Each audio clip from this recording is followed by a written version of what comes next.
Hello, and welcome everyone. Give everyone a minute or so to make sure that they can jump on before we start taking off. I appreciate you spending a little bit of your time with us to learn something that is kind of near and dear to my heart. A little bit more insightfulness into what all of us are doing to work and save hard and invest our dollars to hopefully grow them to more than just the basic savings rates. So let's see. All right, I think we're getting most people on here. So let me go ahead and launch our slides and we can get started. So there we go. So hopefully everyone can see. So see our snazzy headline there, diversifying beyond the illusion, rethinking concentration risk. I think this is an important one because I don't think a lot of people out there right now think that they are concentrated or they think that they are diversified. It could be a little bit of a surprise when people open the hood and look inside. So, here's just a little bit of what we're going to talk about today. You can kind of see through here. We're going to talk about, exactly what we came to talk about: concentration risk, what's diversification. Let's look at what's going on with like the S&P 500 and the NASDAQ, some of the large tech companies. Look at a couple tech case studies from the tech boom to the roaring 20s, see how that kind of relates to today.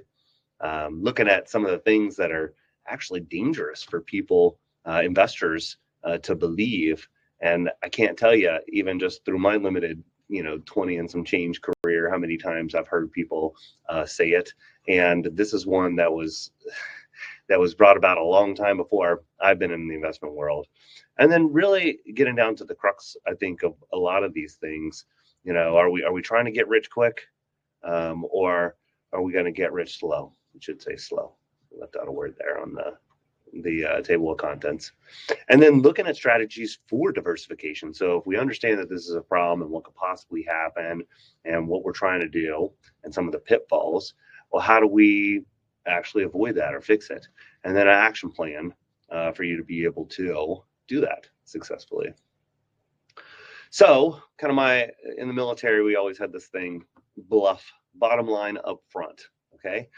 And so if we look at this, what am I saying? I'm saying a lot of people, whether intentional or not, are concentrating in the S&P 500 or large growth stocks, some inadvertently through the target date funds. So if you have some of those L2040 type funds, can be very heavy in large U.S. companies.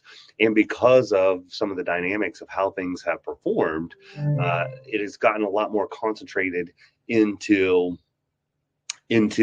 large growth tech type things, which is kind of the second thing over here. And then the third thing is that generally people are not investing as much in the international things or emerging markets. I mean, if you think about it and you think about everything that's going on in the world, from, Russia and Ukraine, the Middle East is a dumpster fire, China, looking like they want to start things with Taiwan and maybe us, and trade wars, and Europe doesn't exactly have its things together. It doesn't look like the greatest thing. And when you look at returns in the United States, they look terrific. And so not only are people not investing as much as they probably should, it's going down because of that continued underperformance. Very similar thing to small caps as well too, and we'll look at that. That people are not investing as much in there, and historically they've actually been a little bit better rate of return wise than large companies. So let's keep going. So what are we talking about? Like, what are these risks that we're talking about? So concentration risk, this really, you probably heard that thing that we say in our industry all the time, having too many eggs in one basket, right? And so if we have too much in, one thing, and that one thing doesn't do well, it's going to hurt you. Now, the opposite can be true. If you concentrate and you're right, you can make more money. And right now, that's actually what's been happening, is more and more people have been adding more to, the S&P 500 fund or the total stock market index fund, something like that.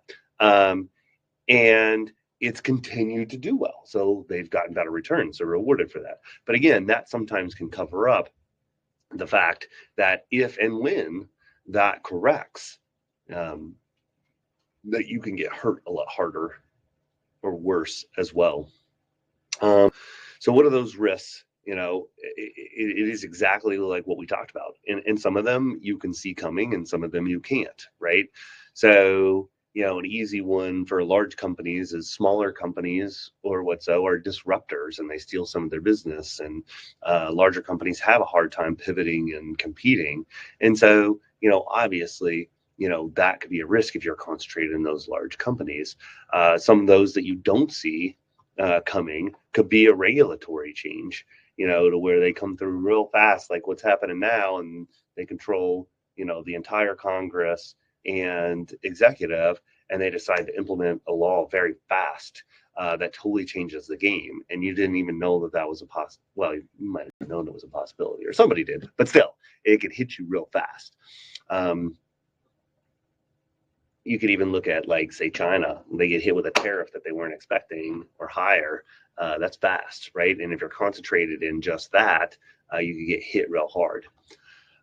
So diversification is a good mitigation strategy, and that is just, spreading your eggs out into different baskets between, say what we're talking about now, say large and medium and small companies and international and emerging markets and different types of bonds. And then, of course, we don't want to concentrate in any sector either. We don't want to be just all in technology or all in healthcare or whatever. You want to be, put some in financials and industrials and manufacturing and healthcare and communications and consumer cycles.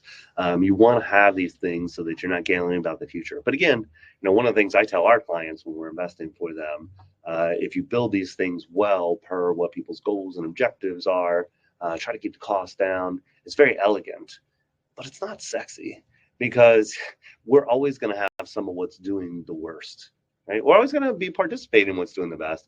We're going to have something holding us down because we do have that diversification. So keep driving on.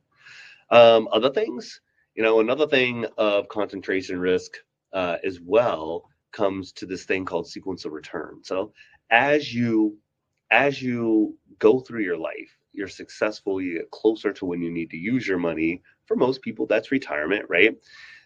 When you need to use that money, it's different than when you're building it up. And sequence of return risk basically is the risk that we don't know.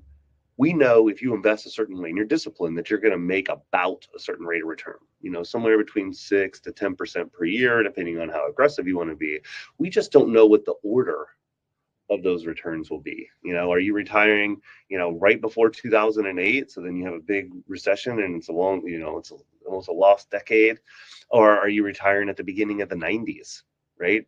And, you're going to have this awesome run up of stocks at the beginning 10 years of your retirement, right? And so you could take a 25-year period of both of those scenarios. They both come out to 7.5% per year, but the person that retired in 2008, 2009, at the end of that 25-year period, might have $200,000 left over, and the person at the beginning of the 90s might have 1.5 million. Okay, so same rate of return, same starting amount of money, totally different outcomes based on those sequences. Okay, and so if you are gambling a little bit more in terms of putting your eggs in one basket, you are raising this risk substantially that you could be unlucky and it could sink you. Versus if you had your eggs in different baskets, you're probably not going to hit the high flying thing, but you have a lot more resilient system that hopefully isn't going to capsize you on that sequence of return.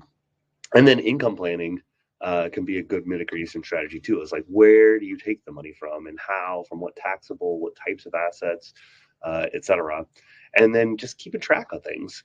I think there's so many people that just fire and forget. I mean, this is something that a lot of times you are going to, or you have worked for lots and lots and lots of years. And so, especially in the latter, where you already have a lot built up, to just think that it's all good and not check on it and make sure that it's right, that is not a good strategy. Now, of course, people get lucky a lot, and the markets do go up over 70% of the time. And so people aren't as hurt as they probably would be in other circumstances. But still, most people don't want to be a statistic that you're in that percentage of people that it really hurts you to not watch it, to not plan, etc. And even if you came out okay, it could have been a lot better had you optimized through planning and what you would have. So I kind of hammered on these a little bit. I'll dig a little bit into it. So, again, the big picture definition of diversification is spreading out when we're talking about investments, spreading out, what you've saved across different asset classes, industries, sectors, and the goal is to reduce your risk. And we talked about a few of the risks. And then also volatility as well. And that helps with the sequence of return risks as well. The key to doing this is that when you put those different eggs in there, we want things that are relatively non-correlated. So non-correlated just means they go up and down at different times, right? And so, if large growth is up right now and small caps and international and bonds are low, then we should take from those and buy low. And then if there's some big correction where a large growth or maybe large US goes down, or maybe it doesn't even go down, it just stagnates for a while and emerging markets really take off, well, then we need to take some of that emerging markets off the table and buy some of the things that are, so it's good for those things to be up and down, okay? And then, just the principle of diversification in terms of understanding that the thing we'll get to later of the get rich slow to a high probability versus the get rich fast maybe, right? This principle that, it's not the sexy thing to be all in Bitcoin right now and have made the most money, but over time, will make a very comparable rate of return over a 20 or 30-year period, and it's a lot safer, okay?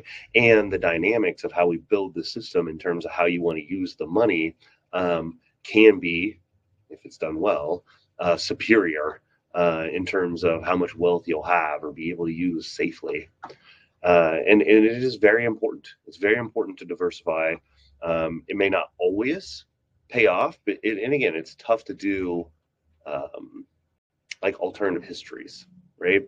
And so you say, well, if I wouldn't have just sold all my NVIDIA, right? I'd have my half NVIDIA, half Bitcoin portfolio, then I would have so much more money than I have now. And it's like, maybe, but maybe people are putting it in now and there's going to be some disruption to AI or another awesome chip maker that really beats out NVIDIA. And NVIDIA comes around and ends up coming back 5 years from now with a new blockbuster thing. But in that 5 years, you bought into the top and got pelted, right? And there's another crypto winner, and you made negative 50% to somebody with a diversified portfolio that made 8% per year, right? So you don't know the future, and that is critical to come to terms with, I guess I would say. So let's look at, kind of where we are now and looking back 10 years. And this is just going to show you the S&P 500, okay? And so it's going all the way back to 2016. You can see the election, trade wars, where COVID-19 hit, and then the recovery from that. When inflation was really hitting in, we were thinking we'd go into a recession, but bam, bouncing up. So, 300% over the last 10 years. Okay, so great returns, even though we've had a lot of bumps in the road. And I think, whether it's politically or how a lot of our leaders have shaken us up talking bad about the economy or the markets, it's been a great run, even though I don't think psychologically a lot of people feel that way.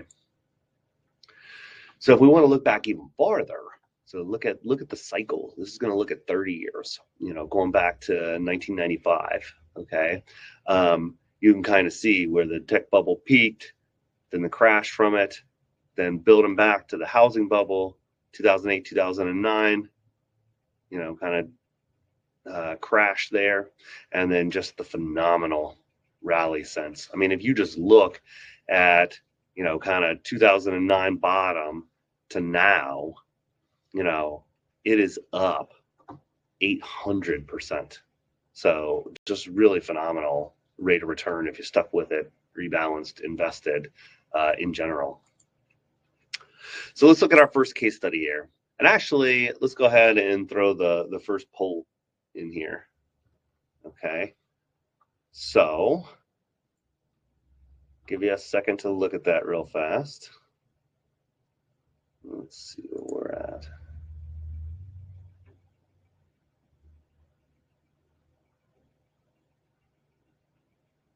So if you have any awareness that this was a problem, what is your concern? Give it another couple seconds.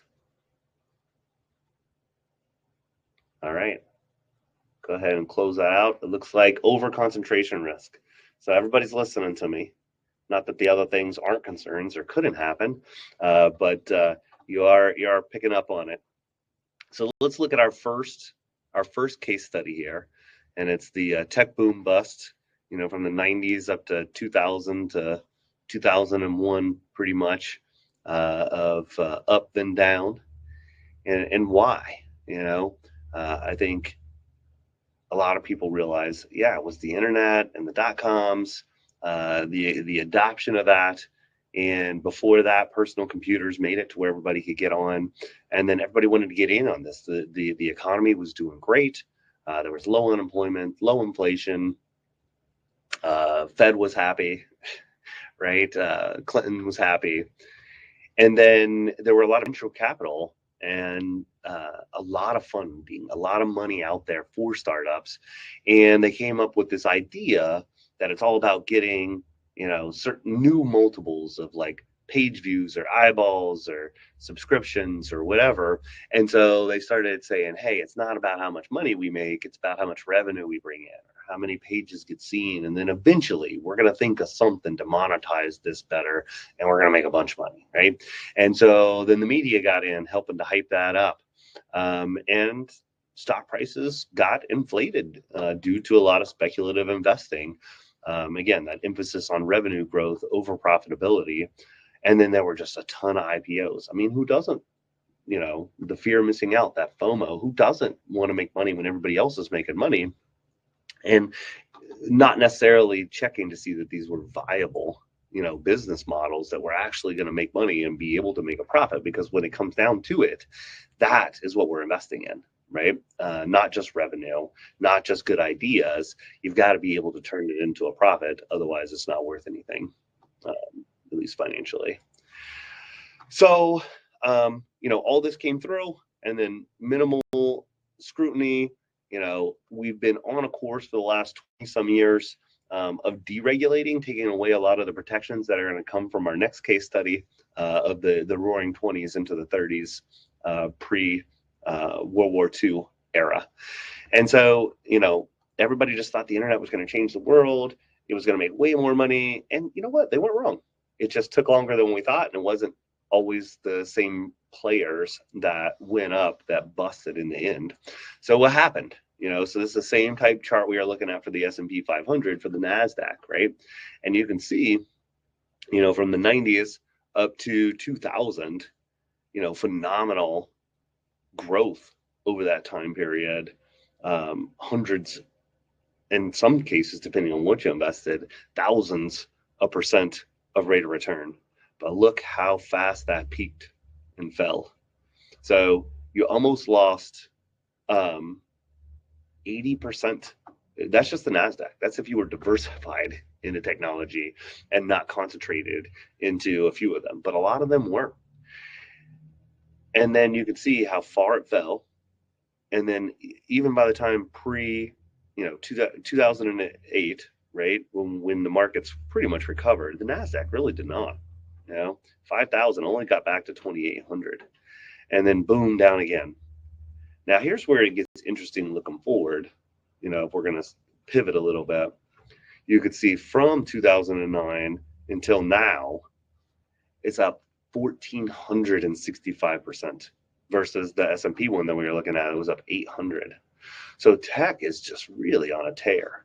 But you can see the tech boom and bust here as well too, from our case study of just kind of looking at a bubble or something that is overvalued, and some of the behavior and causes behind of it. Okay, and so I want you to kind of take these things in. The reason why we're doing the case studies is to make the comparison to where we are today. So then you can look at the Roaring Twenties, and a lot of people, they recognize, the dress and the hats and the martinis and the fun lifestyle. Like, I think that's what people think about the 20s, but about why it actually happened. There was just a ton more participation in the stock markets and what so than there had ever been, and even by regular people. There was the development, more widespread use of margins where you can actually borrow to invest in more. So, if you're going to invest in Apple and it doubles over the last couple of years, well, if you could have invested double your money, even if you had to pay a 6% interest, right, then you could have, doubled that doubling, right? And it with twice as much money. And so people did this, right? People are doing it now. I mean, a lot of what's happening in the markets, people are margining or leveraging up. They're investing through more speculative instruments to invest in the same stock, like options or futures, etc. So there are a lot of parallels here. And then, this, we're just talking about features of a bubble, and I'm going to give you a lot of other examples just so you can see historically of bubbles throughout history. And then, of course, the market crash in 1929, one of the biggest in history, and how much pain and destruction it caused, actually helping to push us into the Depression and loss of trust and faith in the financial system.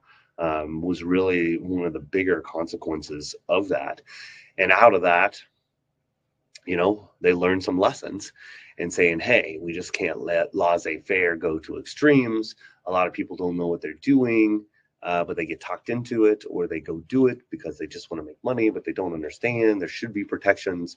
And there were lots of regulatory reforms coming out of that. A lot of those are the ones that formed like what we are. We're investment advisors. So instead of just financial salespeople from the banks and what so, you come out where you actually have people that have to be fiduciaries for people and do things in their best interests, and people that are selling stocks or other financial instruments have a lot of rules on how they have to do that, and making sure that things are suitable for people.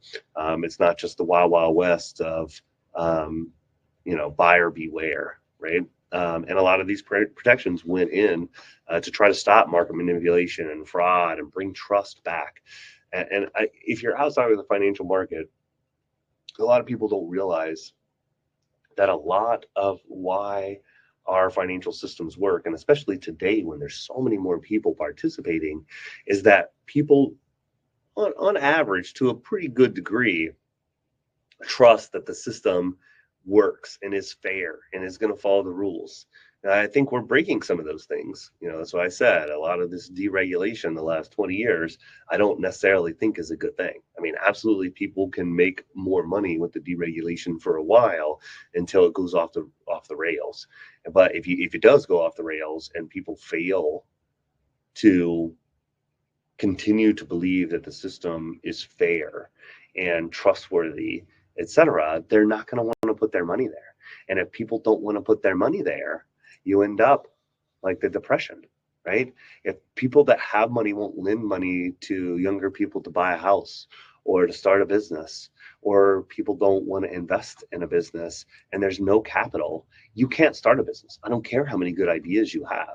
So this is very important. And it's very easy to just think we should just get rid of all red tape. We should get rid of all rules. But it is counterproductive and it is counterintuitive. So we got to learn from these things. And we could be very well have gone backwards from lessons that we had learned in the past. That doesn't mean that you can't individually still put some of these guardrails on yourself and do things better. So let's look at that graph again, but make it go back even farther so you can kind of see it. So, I put in here, it says, that's ancient history, right? That's not going to happen again.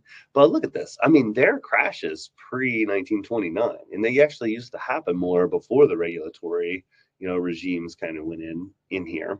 But you can see the 1929 crash right there. It's wicked, how big it is compared to like even the financial crisis is like barely half of that. Okay, this could happen again. If you have a collapse of trust in the system, it's going to be worse than 2008, 2009.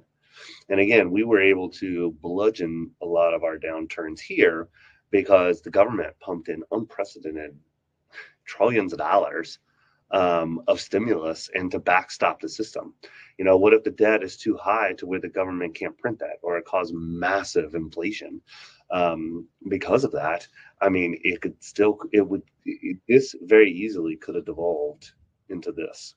Okay, so you see here, big dip and then recovery afterwards, and then World War II, we still had another downturn, but then afterwards, huge expansionary building of our military, industrial, and then consumer industrial.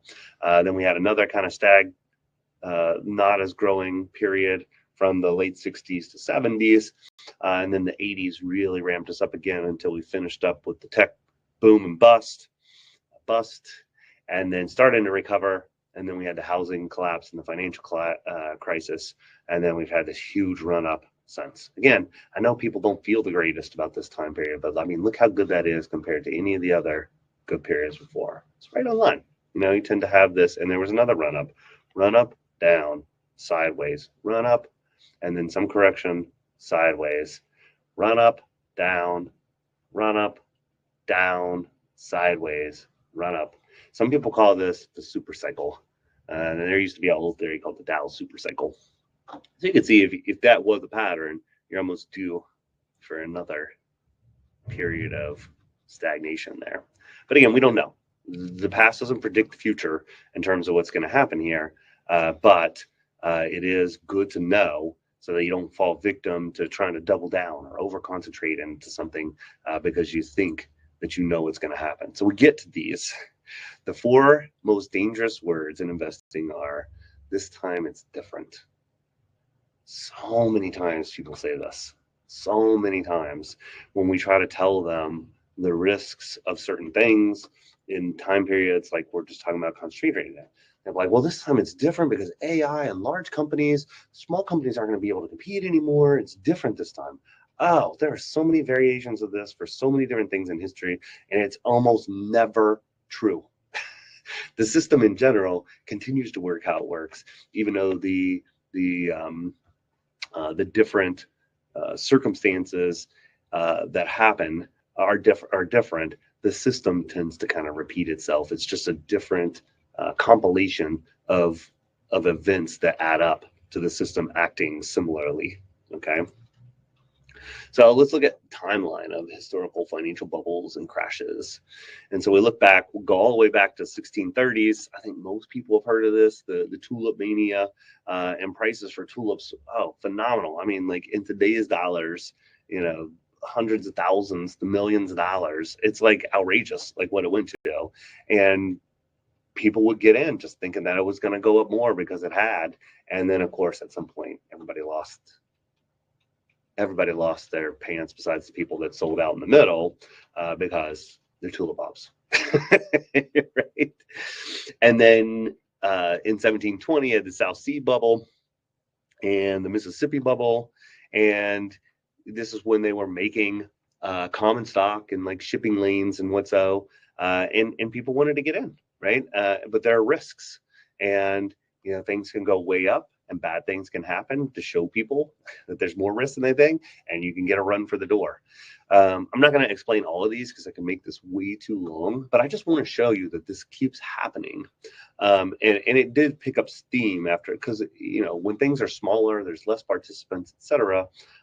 You're not going to have as many. And the more the wealth has increased, the system has gotten bigger, there's more participants, etc., then you're just going to have more events, right? I was just reading an article, we're in Ohio, that Ohio is almost going to double the price of the like Mega Millions tickets. And the reasoning they're doing that is because how much more people participate once it hits $1 billion. So the thing is to speed it hitting $1 billion a lot more so that a lot of people will participate, even though the odds are probably worse, anyways. So then you can see the roaring 20s we already talked about, actually less known. Right along with that, there was a big real estate bubble in Florida because everybody knows that's where everybody wants to retire, right? And there was speculation around that. The Nifty 50 was, right in the 60s to 70s, but of course got crushed the beginning of the 70s of people just thinking big companies were unstoppable. Kind of like now, right? There's a good, at least the large tech companies, I think there's more of that belief. We've had oil, bubbles, price spike, where people thought that how things were going would always be like that and prices would be high. And of course, they popped. The gold bubble from 1980. Belief that high inflation and all that economic uncertainty would just lead to gold continuing to go on up. And of course, it was stagnant until, only the last decade and some. And that's a long period to lose value to inflation. If you had really believed in that and continued to invest. Here's a little bit more fickle one. The Beanie Baby craze, if anybody remembers that, and how expensive they went up, and thought that they would just go up indefinitely until people lost interest, and then it crashed out. .com, we already went over that one. The housing bubble and the financial crisis that ensued afterwards. Emerging markets in the early 2000s and how well that they performed, and then their subsequent, kind of downturn and underperformance the last 10 to 15 years. Solar, huge growth, 2007 to 10. Cryptocurrency in 2017 and 21, and then I'm going to head and add 24 because it looks like it's starting again right now. And then SPACs, the special purpose acquisition companies, which to me is very scammy-ish. It's kind of a trust me, just give me some money and I'll go do something with it. It blows my mind that people believed in this and want to do it. And it's still, they still do it some. It's just, to me, it should not be a thing. Retail investor activism, meme stock thing, GameStop, AMC, you still see that going around, as well as some new ones. And then, of course, now we're hitting into new artificial intelligence type stuff. We'll see if they can actually monetize off of that. To date, it's mainly been a couple companies that produce the hardware and stuff like NVIDIA. We'll see if everybody else, OpenAI and Google and all of them, can actually make artificial intelligence profitable. There's a lot of people out there that are very skeptical of that and think that AI is going to be so disruptive that the price is almost going to go down to zero. So how do you monetize that, right? They could be spending a ton of money on these chips on something they're never going to get back. So I apologize, this is so small. But this is a great graph. I really had a lot of problem trying to find something to show you where we are for the long term. I searched and searched and searched. And I know from doing this a lot, I've seen what I wanted to see at different times in history, but I could not get it to be up to date from any data source almost. But I found this from Measure of a Plan. The guy that runs this actually has a lot of great, it's actually Canadian, but has a lot of great information there and has compiled a lot of different charts and analysis. Has some tools and what's so I had to give him a plug because it was very difficult to find what I was looking for. But I really wanted to show you, where are we at now? If you look at this, what we're looking at is this line primarily right here, which is this average compound rate of return right here for the different asset classes. And he adjusted it down for inflation, which was a little less than 3% per year. So you'd have to actually add about 3% back to these for it to be the rate of return without inflation adjusted out of it. But you can see large U.S. stocks made about 11.3%. And then our small caps made about 10.4. International made about 8.3. Emerging markets about 10.1. Okay, this is its long-term average. Canadian stocks, of course, because he's Canadian, made 9%. U.S. bonds made about 5.8. 7.7 for high yield bonds, 5.5 for international bonds, and cash was a little over 3%. REITs are real estate investment trusts. So real estate that you're investing in, about 9.4%, and gold made about 4.9, which is again marginally over inflation. And again, if we take some of these years off, it would have been below inflation. So I wanted you to just see here, this is, and then it's counting the recent run up, especially a large US, and the underperformance in the recent of international and emerging market. When we say international, a lot of times we're just talking about developed countries versus emerging markets. That they're not too far off. So this would be like 11.3 versus 10.1%. So emerging markets have actually done quite well over the long term. So let's see again, just to kind of refresh you, on where we are now. Okay, so when we just look at the last 10 years, large growth is up like almost 14% per year. Okay, the S&P in general is about 11.4% per year, like we had said. Mid caps, so medium-sized companies, a little under 9%. Small caps a little over 8%, and large value at 7.9%. So this large value is what's bringing the S&P down, right? And large value traditionally, until the last 10 years or so, has, when you looked at lots of different 15 to 25 year rolling periods previously, beaten large growth by like 1 to 2% per year. And for it to be that far underneath of large growth is very revealing. Okay. Okay, so let's keep going on, and I want to show you, because people are like, oh, the S&P. The S&P is not one thing. Okay, most of you are invested in this, and it's what's called market cap weighted. Okay, and that means that you own the S&P in the same proportion of how big the companies are inside of there. And because some of the top big growth companies have grown so much more, you can see so much more than everything else, when you own that, you own a lot more of these larger companies. Okay, equal weighted means, let's take 1/500th of each company and own that part of it, right?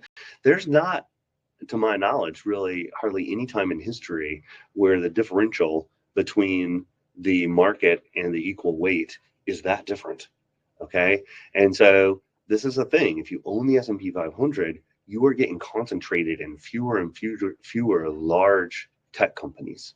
Okay, so just by owning it, if it's not an equal weighted, which most S&P 500 funds are not, you have just been, by the fact that you're in it, getting more and more concentrated in those large growth type companies.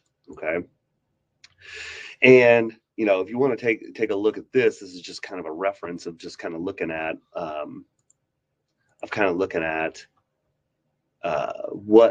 how expensive things are, right? So if we look at the average of the tech bubble, tech boom top period right here, the average company was at 24.5. Now some of those companies were 40 to 80 price to earnings, but again, it was kind of a different time period for some of those outliers, just because of that mentality of trying to get revenue or page views or eyeballs versus profitability, right? And so if they're not very profitable and their stock price is high, their price to earnings is just crazy, right? In terms of how high it can get.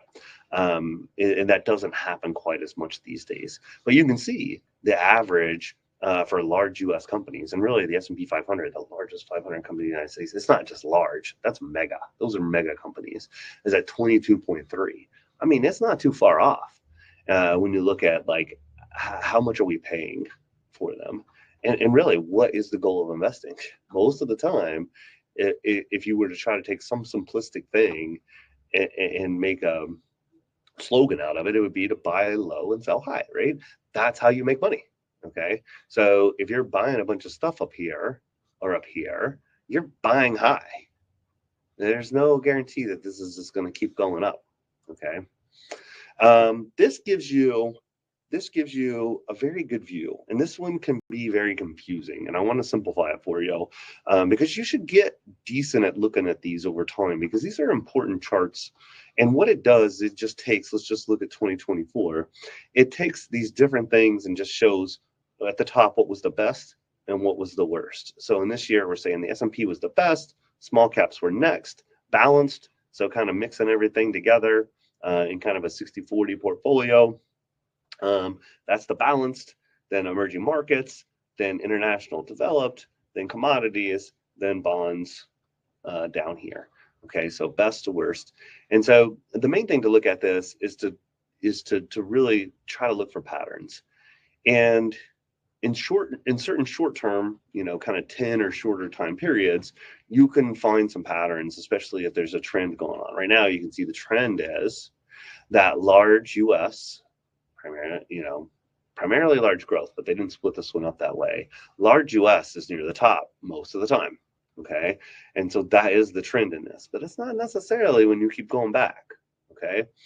And so the thing you should take away from these charts when you've looked at lots of different ones is how random they are and how things change over time.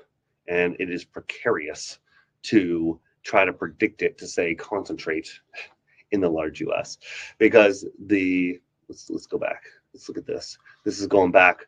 This is looking 2003 to 13, right? And you can see here, the S&P is not in the top in any one of these years. None. I mean, it's close in 13, right there. But even when you look at the annualized returns, the S&P is at 7.1. Internationals at almost 9, small caps are at almost 10, REITs that are at almost 12, and emerging markets are at like 17. So it looks a lot different, right? I mean, it's not the same colors. This one was tough to find. Pull a rabbit out of my hat on trying to find some of these old ones but it looks very different. It's easy to look at this and try to predict a pattern here. But that's not what happened in 10 years before. And it would have looked worse if we would have gone back to 2001 and included the tech bust inside of here. I mean, if you would have gone, 2000 to 2010, you would have had the S&P at like -1% per year. It's crazy, outrageous. And so if you had experienced that 10 years, you would not have been right here saying, just put everything in the S&P 500. That's how you make money. They'd say you're crazy, you're stupid. So when all these people oh, that's all you have to do is put your money in the S&P 500 and you make money for almost no costs. That's like and look, emerging markets now, and this one, we're one of the lower ones. And so we're fixed income, but emerging markets was the highest over here. Oh, I went the wrong way. Was the highest over here. And so that would have been the thing is, hey, you just need real estate, small companies in emerging markets, and you're going to smoke it and don't even buy, this garbage, right?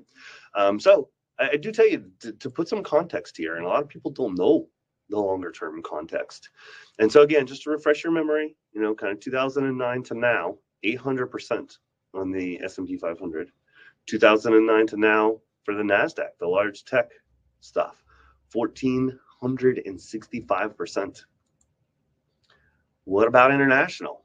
That same time period, 158%. That's it.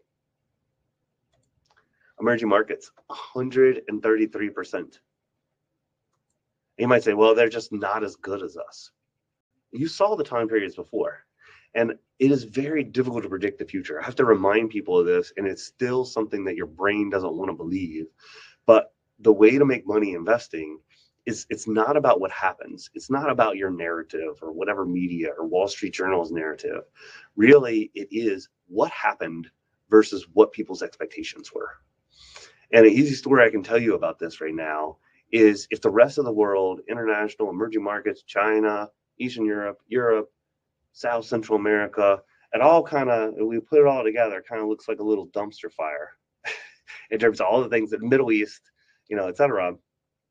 And our expectations are, oh, they're not going to do jack. I mean, they're selling a lot of these 40 to 60% off.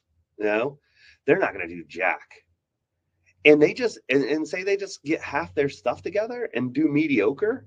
like doing horrible, and then the expectation is horrible, and then they do mediocre, you're going to make a lot of money. If the expectation for the United States, because you look at 3, 5, 10, and 15 year, and it beat everything else by 5 to 6% per year, you're just like, why would you invest anywhere else? It's going to do awesome. Apple and Google and our AI stuff's going to, I mean, we are going to make twice as much as everybody. So expectations are way up here. And let's just say we do better than everybody else, but it's just pretty good. It's not like crazy awesome like everybody. You're going to lose money.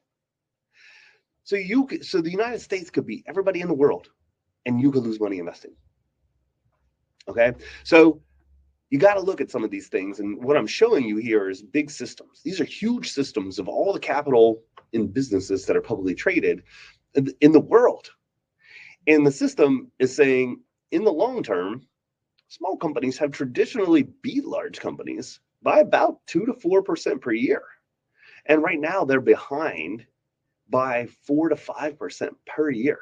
Emerging market, even more than that, like 5 to 6. And for us to just say this is going to continue to trounce that when it has not happened a lot of times for extended period of time, almost forever in history, that it's different this time is kind of crazy. And I'm not telling you to sell everything. You just need to balance. Right? If you made a lot of money and you're over concentrated in this large US stuff, you really need to think about should you take some money off the table and invest it into some of the things that are actually on sale. Okay. And it really gets into this, because even now you see it more with people saying, oh, well, I want more NVIDIA. I want more stuff that's in the AI stuff, or I want MicroStrategy, where they're leveraging up to buy Bitcoin, and I want to own all the cryptos. And I actually really believe in blockchain and digital assets, which cryptocurrencies are a part of. And I don't necessarily think that's a bubble, but I abhor a lot of the meme cryptos and what so. So anyways, this is not what this one's about. I had a crypto one a couple weeks ago that you can go back and watch if you want to. But a lot of these things are symptoms of, the get rich quick, or I'm missing out. I need to participate and get these things. And so when we really invest, if you make money, you have money, then do you want to risk it all to get richer faster? Or do you want to get rich slow and have a high probability of keeping it and building the discipline and the tools and everything that you need to keep it? It's interesting how, and Warren Buffett did an excellent job, better than most of us will probably ever do, and did it faster. But I mean, if you just look at how slow his built, and it was a beautiful, almost graph of exponential growth. Even though he's super duper rich, he is absolute poster child of get rich slow, in terms of just making the right decisions, and building it and continuing to invest, making, etc.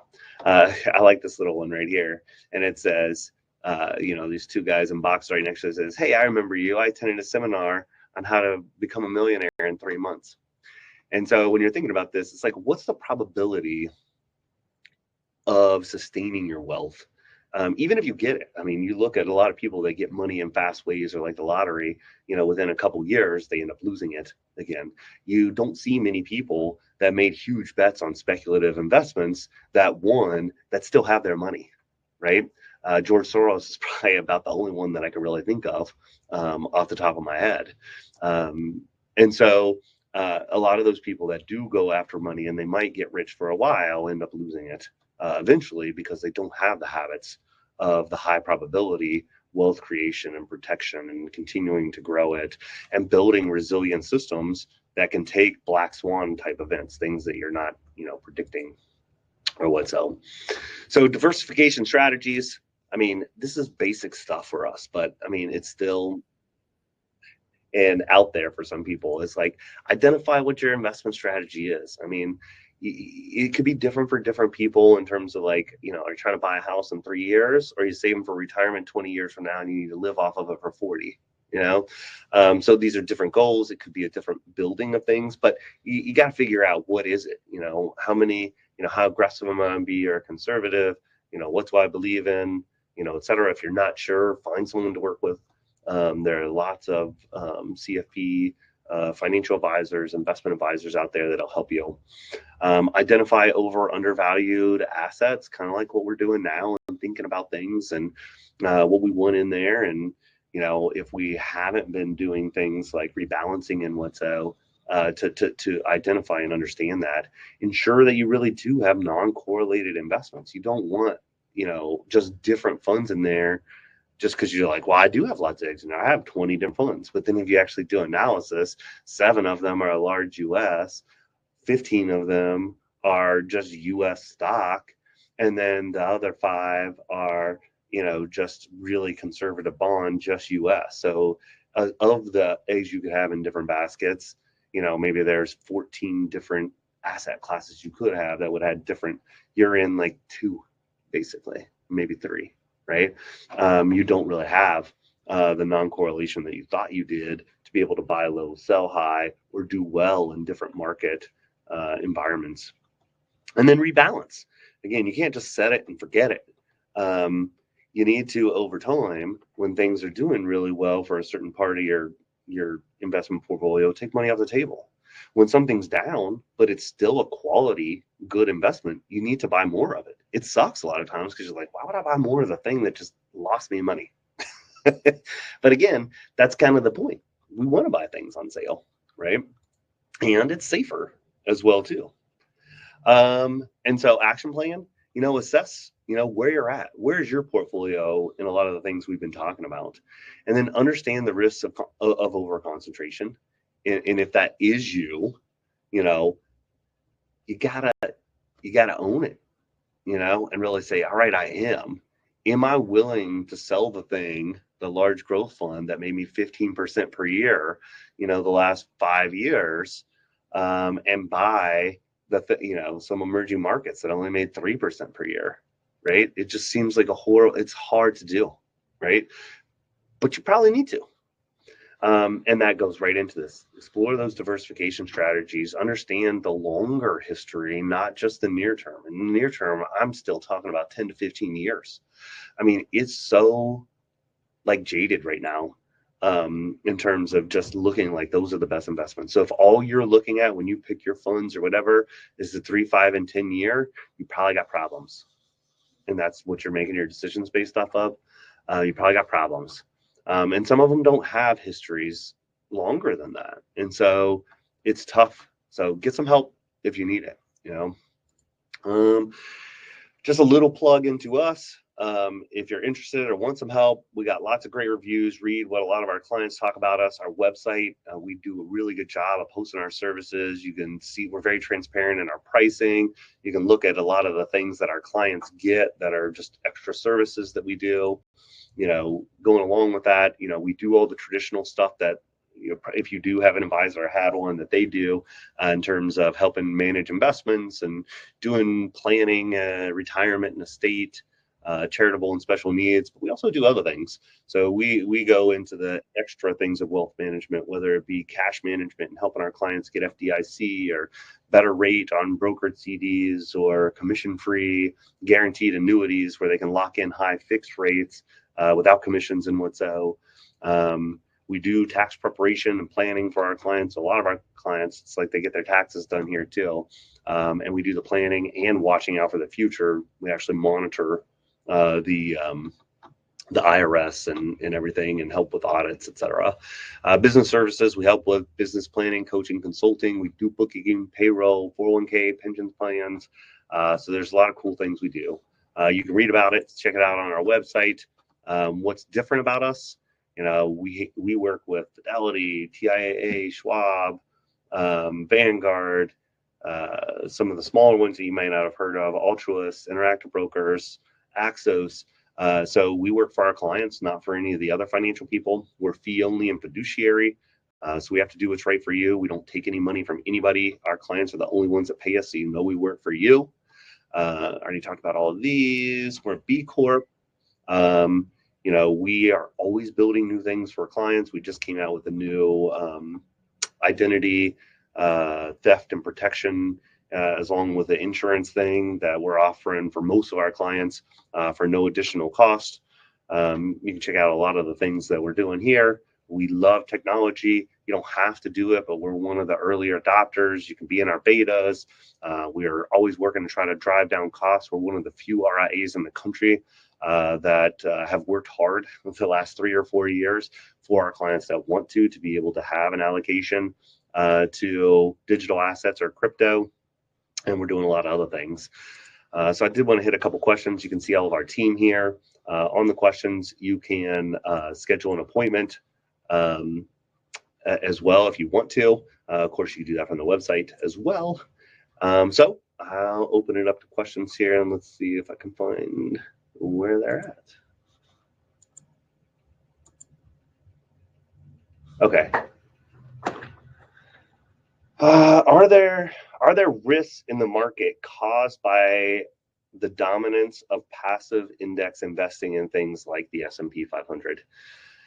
So this could be a really long answer. You could probably actually do a whole seminar on this, but really over the last 20 years, index investing has really taken off, and we were a big proponent of that. I would still say, probably about 60% of our investments are index oriented, but yeah, there's absolutely risks in that, and I'd say one of the more intriguing, important ones that most people don't think about. They just think about, indexing, you just get this basket of stocks.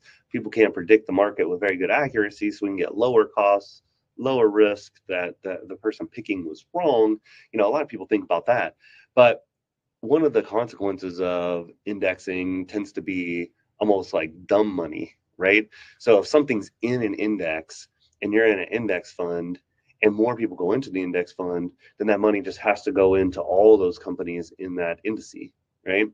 And so maybe 75% of those companies, that's probably being really generous, are really good, but maybe 25% of them are pretty crappy. But just because they're in that index, when all this money keeps flooding in because it's so popular into those index funds, then it's going to get allocated to those companies as well as the good companies, right?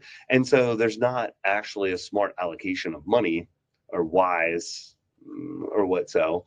And so it's kind of like the bad is getting rewarded with the good, and it can inflate their prices, which could cause more risk on the downside, because once people kind of figure out what's going on, then they're going to pull their money faster. It's kind of like that old saying. It's they say you see who's swimming without a bathing suit when the tide goes out, and that's what it's talking about. If they're taking too much risk or not really doing due diligence on what they invest in, etc. So I think that is a risk in itself. And then also you could have risk of what is actually in these things, or in the indices, and who gets to be a part of them to get that money that's flowing into there. Usually those rules are pretty set and what so. But I would say, to me, that's probably one of the bigger risks or downside of indexing. But there's a lot of downsides of how things were before with active investing, that indexing is causing them to true up and be better. So I think the whole thing has been good, but anything, even a good thing, taken to an extreme can be bad. We'll hit one last question, and then if I didn't get to your question, feel free to put it in, email us. If you put it in here and we didn't get to, I'll try to reach out to you after the fact to make sure it gets answered.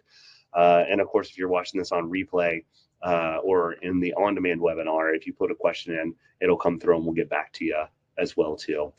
So could regulatory actions or geopolitical factors lead to a derating of large tech valuations?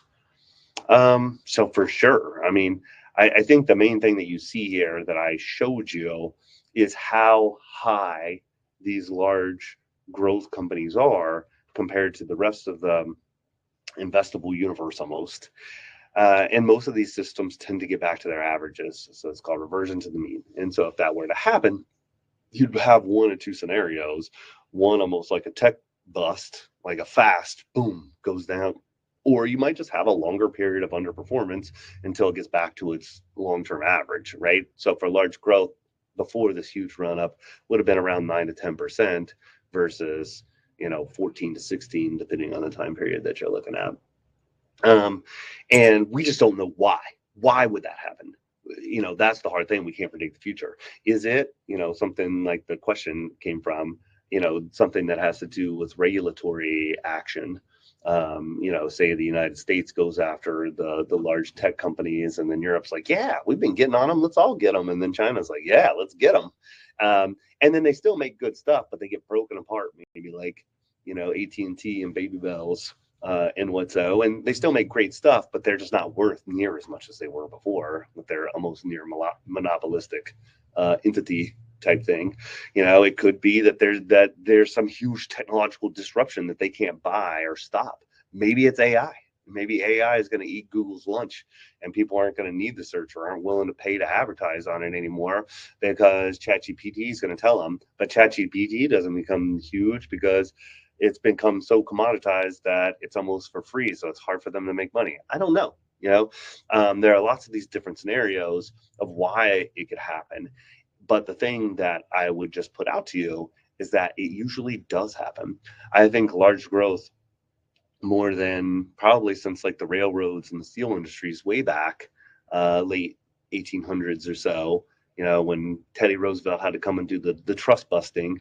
It's been a long time since someone's been on such a run of monopolizing and doing well to buy any competitors and lobby to keep their power, etc. So it's not unprecedented. It is obviously the degree of the technology we have, but it absolutely is a risk. We don't know that that's what happens, right? Maybe they'll just decline very slowly over 20 years, and that's how it will normalize. I would just say it's riskier to concentrate, and that is the main thing that we're talking about here. And it's a problem because when I see people coming to me from their TSP or their 401ks or their investment accounts, they're super heavy into large US and especially large growth side of things, when really it should only be, maybe a quarter to a third of their portfolio, and it's 50 to 90%. It's quite crazy. All right, so we're a little bit over on time. Really, really appreciate you guys spending a little bit of time with us, and watching the webinar, participating. Sign up for our future ones. We got a lot of good ones coming up. The next one's going to be a little bit more niche on the university systems of how they're set up a little bit different, with ARP and ORPs and state teacher retirement pensions and OPERS. I'm going to lean a little bit on Ohio because I'm out of here, but there's a lot. I'll talk about some of the other states as well too, versus for-profit like us that have 401ks and Social Security, and then just learning about that and how to take advantage of it, opportunities, etc. So thanks so much again. If we don't get to talk to you beforehand, happy holidays, Merry Christmas, Happy New Year.